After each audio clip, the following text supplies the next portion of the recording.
नमस्कार दोस्तों, एक बार फिर से आपके सरस्वती ग्रुप ऑफ कॉलेजेस के डिजिटल यूट्यूब ऑनलाइन क्लास में आपका स्वागत है। पिछले क्लास में हमने 1857 के विद्रोह के उद्गम स्वरूप देखा था हमने, ठीक है, उसका प्रसार देखा था। आज इसका इस टॉपिक का आखिरी आपका ऑनलाइन क्लास है, जिसमें इस 1857 के विद्रोह की विफलता एवं परिणामों के बारे में हम लोग अध्ययन करेंगे। ठीक है, एक बार फिर से हम लोग कर देते हैं। हम लोग जो आज पढ़ रहे हैं डीएलएड चतुर्थ सेमेस्टर के सामाजिक अध्ययन के अंतर्गत 1857 प्रथम स्वतंत्रता संग्राम के बारे में पढ़ रहे हैं। और आज तो जो हमारा टॉपिक रहेगा 1857 के विद्रोह के विफलता के कारण और उसके मुख्य परिणामों के बारे में हम लोग आज अध्ययन करेंगे। तो चलिए हम लोग क्लास की शुरुआत करते हैं। जो आज के क्लास का हमारा मुख्य उद्देश्य रहेगा वो उद्देश्य रहेगा 1857 के विद्रोह की विफलता के प्रमुख कारण क्या थे, हम इनके बारे में जान पाएंगे। 1857 के विद्रोह के बाद की परिस्थितियों के बारे में जान पाएंगे कि 1857 की क्रांति के फलस्वरूप भारत के राजनीतिक सामाजिक स्थिति में क्या परिवर्तन हुआ। तीसरा है 1857 की विद्रोह के परिणाम क्या क्या निकले, इसका रिजल्ट आखिर क्या निकला, इन सब चीजों के बारे में हम लोग जान पाएंगे। 1857 की विफलता के प्रमुख कारण एक एक करके हम लोग पूरे टॉपिक को कुछ हेडिंग में हम लोग बांट दिए, तो एक एक करके हम लोग डिस्कस करना शुरू करेंगे। सीमित स्वरूप या क्षेत्र, हम जैसे देख सकते हैं यहां पर हम एक मैप बना देते हैं भारत का, ठीक है। अब भारत का विस्तार पूरे भारत में, लेकिन जो हम क्षेत्र देखते हैं जहां पर ये विद्रोह की क्रांति की शुरुआत होती है, हम अधिकांश देखेंगे इसी क्षेत्र में था। हम कह सकते हैं उत्तर भारत के ही क्षेत्र में ये पूरा का पूरा व्यापक रहा। यहाँ पर बैरकपुर से शुरुआत होता है, ठीक है, दिल्ली पहुंचता है, ग्वालियर पहुंचते हैं, अवध प्रांत पहुंचते हैं, झांसी पहुंचते हैं।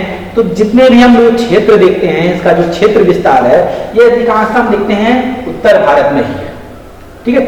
क्योंकि इनकी और प्रेसिडेंसी थी, बंगाल प्रेसिडेंसी की जगह होगा ब्रिटिश ईस्ट इंडिया कंपनी के मद्रास प्रेसिडेंसी और बंबई प्रेसिडेंसी। यहाँ के अंग्रेज अधिकारियों ने यहाँ पे चाहे राजस्थान की बात करें, इन्होंने अपने यहाँ विद्रोह पनपने ही नहीं दिया और उसको सुनियोजित तरीके से पूरे के पूरे क्रांति का प्रसार इन क्षेत्रों में नहीं होने दिया। उस समय ना इंटरनेट था, ना बाकी टेलीफोन था, बाकी चीजें नहीं थी, तो सूचनाएं समय पर यहाँ पर नहीं पहुंची और इनकी नीतियों के तहत उन्होंने इन सभी क्षेत्रों में नियंत्रण करके रखा था। हम देखते हैं पिछले क्लास में बताया कि यहाँ के विद्रोह के दमन के लिए पेशावर से लेकर के हर जगह से यहाँ पर सेनाएं भेजी गई थी। अतः ये जो पूरा का पूरा विस्तार क्षेत्र था केवल उत्तर भारत तक ही सीमित था, जिसके कारण इसका पूरा प्रसार पूरे भारत में नहीं हो पाया और पूरे भारत में अगर एक साथ होता इसका प्रभाव पूरे भारत में कुछ और होता। दूसरा, नेतृत्व का अभाव। पूरे के पूरे 1857 की क्रांति में हमको नेतृत्व का अभाव साफ झलकता है। जैसे हम आगे देखते हैं कि 1857 के बाद कांग्रेस का उदय होता है, कांग्रेस के नेतृत्व में पूरा का पूरा संगठन चलता है और महात्मा गांधी एंट्री करते हैं भारतीय राजनीति में। महात्मा गांधी पूरे आंदोलन का नेतृत्व करते हैं और उन्हीं के प्रयासों के फलस्वरूप 1947 में हमको स्वतंत्रता मिलती है। तो 1857 में एकदम नेतृत्व का अभाव है। विद्रोही दिल्ली पहुंच जाते हैं, बहादुर शाह द्वितीय मिलते हैं, वो बादशाह घोषित कर देते हैं। अवध के सैनिक अवध पर कब्जा करते हैं, बेगम हजरत मिलती हैं, उनको अपना नेतृत्व घोषित कर देते हैं। झांसी में रानी लक्ष्मीबाई को घोषित कर दिया जाता है। कानपुर में नाना साहब आ जाते हैं। तो हम देखते हैं कि जो एक व्यक्ति नेतृत्व, जिसके नेतृत्व में सारा का सारा कमांड होता, सारी योजनाएं बनती, उसका हमको यहाँ पर अभाव मिलता है। तो नेतृत्व का अभाव हमको साफ रूप में दिखाई देता है। नेक्स्ट महत्वपूर्ण पॉइंट, सीमित संसाधन। भारतीय सैनिकों के पास या देशी रियासतों के पास संसाधनों की कमी थी, ठीक है। उनके पास उन्नतशील हथियार नहीं थे, गोला बारूद नहीं था। और आपको मालूम है, हमको ये मालूम है कि हथियारों की कमी के कारण युद्ध तो शुरुआत हो सकता है, विद्रोह तो शुरुआत हो सकता है, लेकिन अगर उसको लंबा खींचना है, देर तक लड़ना है विरोधियों के साथ, तो हमको संसाधन चाहिए। और इस पूरे के पूरे क्रांति में संसाधनों की कमी आती है। इनके पास पुराने हथियार थे, ये लोग तलवार से लड़ते थे, भालों से लड़ते थे, पुरानी बंदूकों से लड़ते थे। अंग्रेजों के पास आधुनिक इनफील्ड राइफलें थी, ब्रिटेन से आधुनिक हथियार आते हैं। ये सब कारण थे। इनके पास भोजन की कमी हो जाती है, आगे चल करके धन की कमी हो जाती है, ठीक है। ये सब इनके सीमित संसाधन इनके लिए रिस्पॉन्सिबल हुए और कुछ ही समय बाद ये पूरे के पूरे 1857 की क्रांति का दमन कर दिया। मतलब ये क्रांति, ये विद्रोह, ये आंदोलन संसाधनों की कमी के कारण लंबे समय तक क्रियान्वित नहीं किया जा सका। संगठन का अभाव, पूरे के पूरे 1857 की क्रांति में हमको संगठन का अभाव एक झलकता है। अगर संगठन रहता तो एक तारीख का निर्णय होता, किस प्रकार हमको विद्रोह करना होता है उसका निर्णय होता, किस योजना के तहत हमको विद्रोह करना है इसका निर्णय होता, अंग्रेजों की जो नीतियां थी उनको अलग अलग जो उनके क्षेत्र थे उनका दमन करना है उसका निर्णय होता है। तो एक संगठन का हमको अभाव दिखता है, पूरा का पूरे संगठन के अभाव में कमी के कारण आपस में जो अलग अलग क्षेत्र थे, चाहे झांसी हो चाहे ग्वालियर हो, सभी जगह आपस में सामंजस्य की कमी आती है, जिसके फलस्वरूप कोई मान लीजिए क्षेत्र है, दिल्ली है, यहाँ पर मान लीजिए भारतीय सैनिक अगर हारने लगते, एक संगठन होता, उस संगठन की एक नीति होती, योजना होती है, तो बाकी जगहों से यहाँ पर सैनिक लाया जा सकता था। लेकिन सभी सैनिक, सभी विद्रोही सैनिक अपने अपने क्षेत्रों में विरोध करने, वहां के क्षेत्र विजय करने में लगे रहे। तो संगठन के अभाव के कारण न नीतियों का क्रियान्वयन हो सका, न नीतियां बन सकी, न संसाधनों का डिस्ट्रीब्यूशन कहें या वितरण हो सका। तो ये संगठन की अभाव इस पूरे के पूरे 1857 की विफलता का प्रमुख कारण था। भारतीयों के समर्थन का अभाव। अब 1857 की जिस क्रांति को हम देखते हैं तो बहुत सारे भारतीय ऐसे थे जिन्होंने इस 1857 की क्रांति में या क्रांति करने वाले विद्रोही सैनिकों का, देसी रियासतों का सहायता नहीं किया, ठीक है। सिंधिया हो गए, ठीक है। जैसे लॉर्ड कैनिंग कहता है कि 1857 की क्रांति हम हार जाते अगर ग्वालियर के सिंधिया ने हमारा मदद नहीं किया जाता। हम देखते हैं गोरखा रेजिमेंट आते हैं, वो मदद करते हैं, ठीक है। पंजाब से आते हैं सिख रेजिमेंट, वो इस पूरे के पूरे क्रांति का दमन करते हैं। तो भारतीयों में, पूरे के पूरे भारतीयों ने इस पूरे 1857 की क्रांति का समर्थन नहीं किया। अगर सभी लोग समर्थन करता, सभी देसी रियासत समर्थन करते, ठीक है, टाटा तो हम देखते हैं पकड़े जाते हैं। क्यों? मान लीजिए एक राजा नेतृत्व कर रहा है, विद्रोह कर रहा है, उसके साथ जो सैनिक हैं, जो सेनापति हैं, वो किसी भी लालच में आकर के उसके सामंत हैं, जमींदार हैं, वो अंग्रेजों को जाके सूचनाएं दे रहे हैं। टाटा टोपे भी उसी तरह पकड़े गए, उनका जो सबसे विश्वासपात्र मित्र था उनकी सूचना जाकर के अंग्रेजों को दे देता है, ठीक है। ये सब कारण था कि संपूर्ण भारतीयों का समर्थन प्राप्त नहीं हुआ। कुछ किसानों ने सहायता किया, कुछ सैनिकों ने सहायता किया, कुछ देसी रियासतों ने सहायता किया, कुछ जमींदारों ने सहायता किया और अधिकांश लोगों ने इसका समर्थन नहीं किया। और आखिर में उद्देश्य की अस्पष्टता का अभाव। 1857 की क्रांति में उद्देश्य क्लियर नहीं था, ठीक है। पूरा का पूरा क्रांति देख रहे हैं, झांसी की रानी जो हैं वो झांसी को स्वतंत्र कराने के लिए लड़ रही हैं, अपने दत्तक पुत्र को उसकी फैसिलिटी कर दें, उसको प्रोवाइड कराने के लिए लड़ रही हैं। नाना साहब अपनी पेशवाई के लिए लड़ रहे हैं, ठीक है।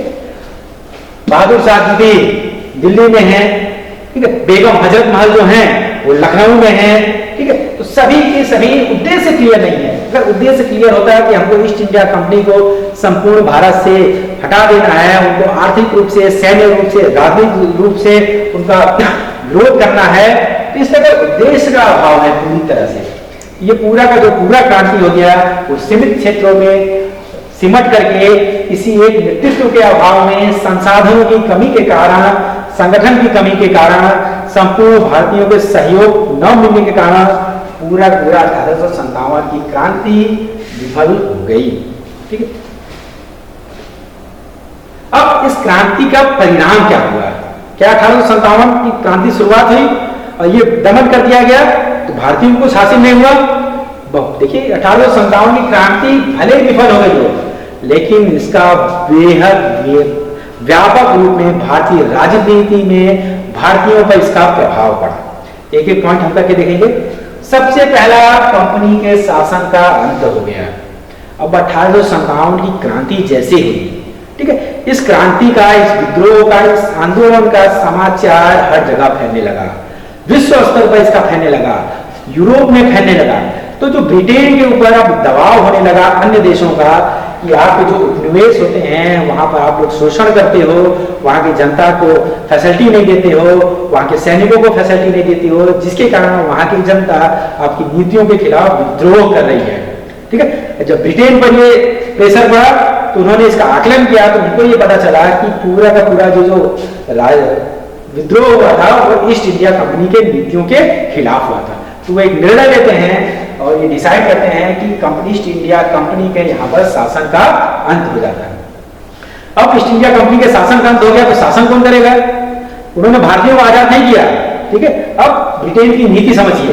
ठीक है, उन्होंने क्या किया कि ईस्ट इंडिया कंपनी को तो हटा दिया और उसकी जगह शासन कर दिया ताज का शासन, जिसको कहा जाता है क्राउन का शासन। ताज का शासन मतलब क्या होता है? ब्रिटेन में राजशाही सिस्टम है और वहां पर ये नियम है कि जो भी बादशाह होगा या शासक होगा या राजा होगा उसका बड़ा संतान, ज्येष्ठ पुत्र, चाहे वो लड़का हो चाहे वो लड़की हो, जो भी बड़ा होगा, ठीक है, जो भी बड़ा होगा वो शासक बनेगा। तो उस समय ब्रिटेन में महारानी थी, तो 1857 की क्रांति के फलस्वरूप कंपनी के शासन का अंत किया जाता है और क्राउन का शासन की शुरुआत होती है। ये महत्वपूर्ण कदम था। अब इस शासन के तहत महत्वपूर्ण नीति अपनाया गया। ठीक है, नई शासन नीति अपनाई गई। ये महत्वपूर्ण नीति क्या थी? ठीक है, इसमें क्या किया गया कि भारत सरकार अधिनियम लाया गया। भारत सरकार अधिनियम 1858 अधिनियम हम यहां लिख रहे हैं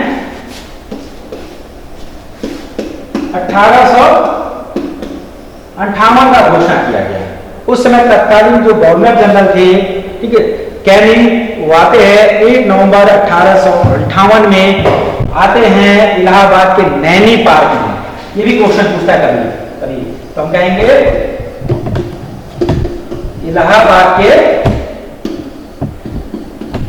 नैनी पार्क में 1 नवंबर 1858 में भारत सरकार अधिनियम की घोषणा करते हैं और इस घोषणा के द्वारा भारत में ईस्ट इंडिया कंपनी की समाप्ति होती है, क्राउन का शासन स्थापित होता है। ठीक है, अब एक और क्वेश्चन आपका,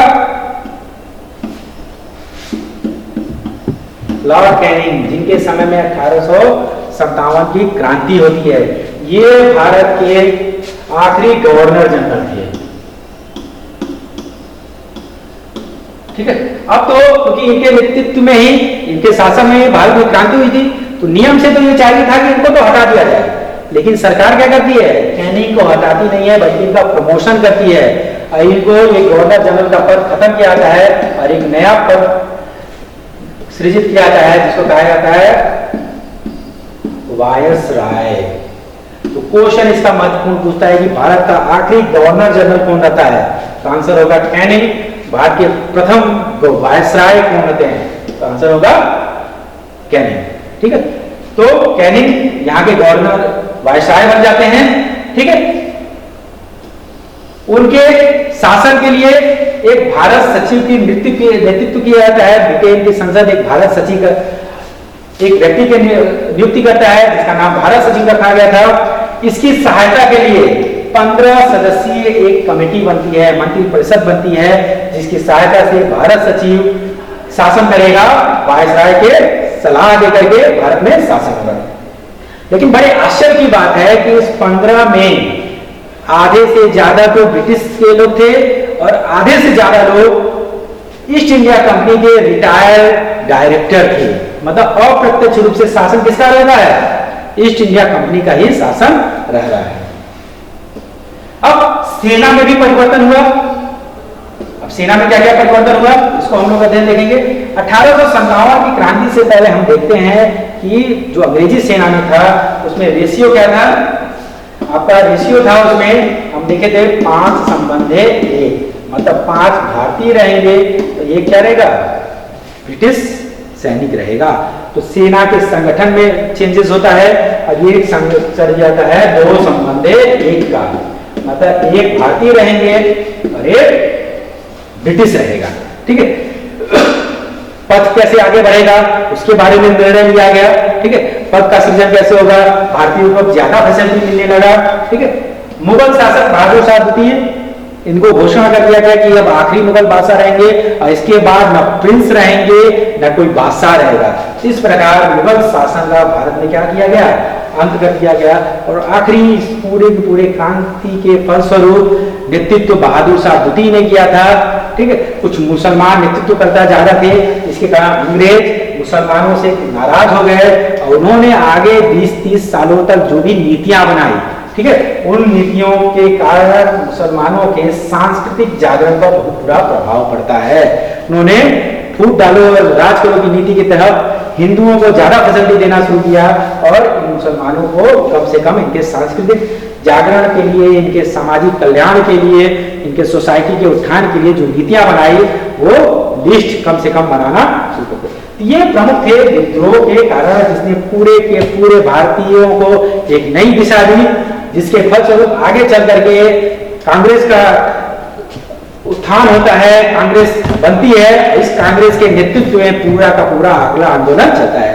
तो अगले चैप्टर में हम लोग जो पढ़ेंगे वो कांग्रेस के शासन के उत्थान किस तरह होता है, उसकी उत्पत्ति कैसे होती है, उसके बारे में पढ़ेंगे। कुछ महत्वपूर्ण क्वेश्चन, भारत के प्रथम बादशाह कौन थे, भारत के प्रमुख सचिव कौन थे, उससे पहले सचिव कौन थे और आखिरी मुगल बादशाह कौन थे। तो हम लोग मिलते हैं अगले क्लास में। धन्यवाद।